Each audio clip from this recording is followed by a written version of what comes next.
तर उपमुख्यमंत्री एकनाथ शिंदे नंदनवन निवासस्थानी पोहोचलेले आहेत।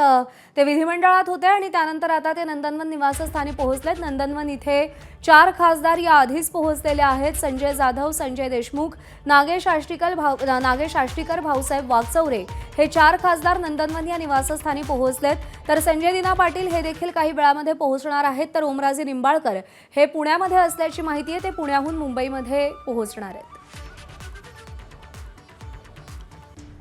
नंदनवन निवासस्थानाबाहेरून सचिन गाड आपले प्रतिनिधी आपल्याला अधिक अपडेट देतील।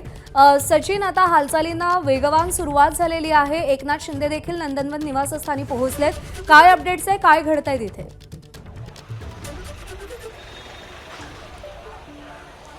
नक्कीच पद्मा, नंदनवन बाहेरच्या बंगल्यामध्ये हालचालींना चांगलाच वेग आलेला आहे। 4 खासदार संजय जाधव असतील, संजय देशमुख असतील, भाऊसाहेब वागचौरे असतील आणि नागेश पाटील आष्टीकर असतील, हे 4ही खासदार विमानतळावरून थेट नंदनवन बंगल्यात दाखल झालेले आहेत। आणि त्यांच्या पाठोपाठ आपण बघतोय की एकनाथ शिंदे हे देखील स्वतः इथे आलेले आहेत। आता या सगळ्या खासदारांसोबत एकनाथ शिंदे यांची बैठक होईल। त्यासोबतच आपण बघतोय की खासदार नरेश म्हस्के हे देखील सध्या नंदनवन बंगल्यावर आलेले आहेत।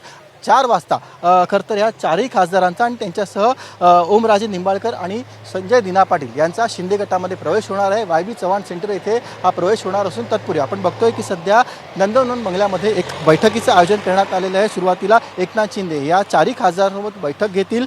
अनेक प्रश्न मुद्दे अद्याप बाहेर येणं बाकी आहे। नेमका गट कधी स्थापन झाला, जे लोकसभा अध्यक्ष आहेत ओम बिर्ला यांना जे पत्र असतं गट स्थापन करण्याचं ते अद्याप दिलं आहे का, किंवा त्याचा फोटो अद्याप समोर आलेला नाही आहे, त्या सगळ्या गोष्टींचा उलगडा या पत्रकार परिषदेत होऊ शकतो। आणि तत्पूर्वी आपण बघतोय की एकनाथ शिंदे स्वतः नंदनवन बंगल्यावरती दाखल झालेले आहेत। आता बैठक होईल आणि बैठकीनंतर जे काही प्रश्न विरोधी पक्षाकडून खास करून ठाकरे गटाकडून उपस्थित करण्यात आलेले आहेत, मग तो 15 कोटींचा मुद्दा असेल की ह्या सगळ्या मुद्द्यांचं देखील या पत्रकार परिषदेत शिंदे गटाकडून उत्तर मिळण्याची अपेक्षा आहे। प्रज्ञा।